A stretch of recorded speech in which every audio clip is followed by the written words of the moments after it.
तो दोस्तों, दुनिया की राजनीति में जब भी किसी को घेरने की चाल रची जाती है तो सबसे पहले उसके सांस लेने के रास्ते पर वार किया जाता है। और आज भारत के साथ भी यही खेल खेला जा रहा है, जहां एक तरफ अमेरिका ने 25% का टैरिफ लगा दिया और अब इसे 50% तक पहुंचाने की तैयारी में बैठा है, तो दूसरी तरफ ऐसे देश जिन्हें इस टैरिफ से छूट मिली है, जैसे बांग्लादेश, वो इस खुशी में उछल रहे थे कि भारत के टेक्सटाइल ऑर्डर अब उनके पास आएंगे। लेकिन कहानी का असली मोड़ यहीं से शुरू होता है, क्योंकि भारत ने इस खुशी पर ऐसा वार किया कि बांग्लादेश को अब अपने माल के सड़ने का इंतजार करना पड़ेगा।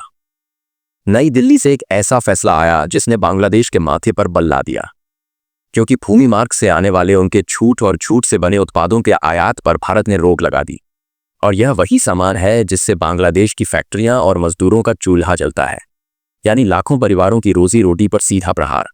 यह सिर्फ एक व्यापारिक निर्णय नहीं बल्कि एक सटीक जवाब था,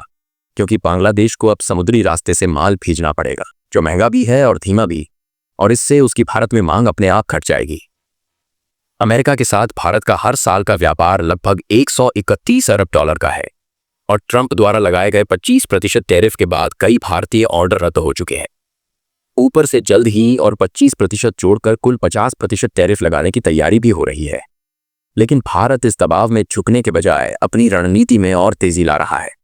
क्योंकि अमेरिका चाहता है कि भारतीय कंपनियां वहां जाकर मैन्युफैक्चरिंग बढ़ाएं। मगर भारत को पता है कि ऐसा करने से वहां की महंगी लेबर कॉस्ट के चलते उत्पाद महंगे हो जाएंगे और अमेरिकी बाजार में उनकी प्रतिस्पर्धा घट जाएगी। इसलिए भारत ने एक अलग रास्ता चुना है, जिसमें अपने नुकसान की भरपाई किसी और तरीके से की जा सकती है। यही वजह है कि इस बार पहला वार बांग्लादेश पर किया गया, जो अमेरिकी टैरिफ से छूट मिलने के बाद अपने भविष्य को लेकर बेहद उत्साहित था। लेकिन अब यह उत्साह गुस्से में बदल चुका है, क्योंकि भारत ने भूमि मार्ग से आने वाले छूट फैब्रिक, रस्सियां, बोरे और खाद्य अनाज पैक करने वाले थैलों का आयात रोक दिया है।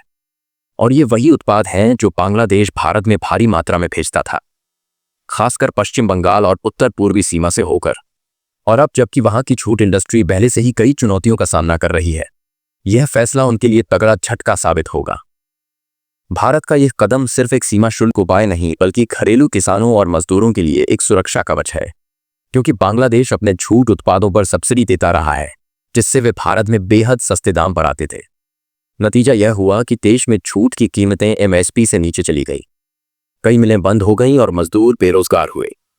यहां तक कि पहले लगाई गई एंटी डंपिंग ड्यूटी भी पूरी तरह कारगर नहीं रही, क्योंकि माल तकनीकी छूट और गलत दस्तावेजों से सीमा शुल्क से बचकर आता रहा।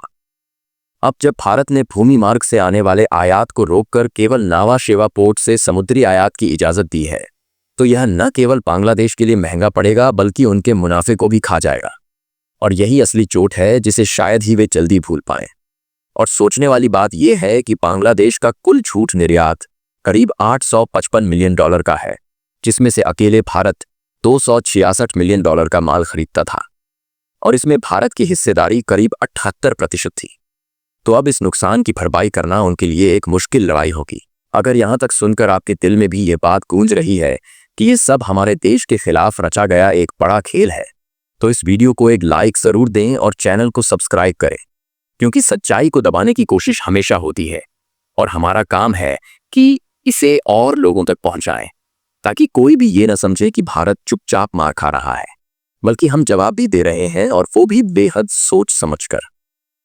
भारत ने यह प्रतिबंध ऐसे वक्त में लगाया है जब अमेरिकी कंपनियों के बहिष्कार की चर्चा भी तेज हो रही है,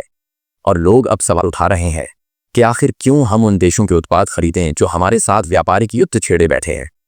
और यह बहस सिर्फ बाजार तक सीमित नहीं बल्कि आम जनता के मन में भी गुस्सा भर रही है, क्योंकि यह समझ आ चुका है कि भारत को घेरने की योजना में कई मोहरे एक साथ चलाए जा रहे हैं, और उनमें से एक मोहरा था बांग्लादेश, जिसे अब पूरी तरह से काबू में कर लिया गया है। इस पूरे घटनाक्रम में असल मायने सिर्फ व्यापारिक आंकड़ों के नहीं बल्कि आत्मसम्मान के हैं, क्योंकि जो देश हमें कमजोर करने का सपना देख रहे हैं, उन्हें बार बार यह महसूस होना चाहिए कि भारत अपनी शर्तों पर खेलना जानता है, चाहे अमेरिका का 50% टैरिफ हो या बांग्लादेश की सब्सिडी वाली चाल। जवाब हमेशा मिलेगा, और वह भी ऐसे कि सामने वाला लंबे समय तक संभल ना पाए।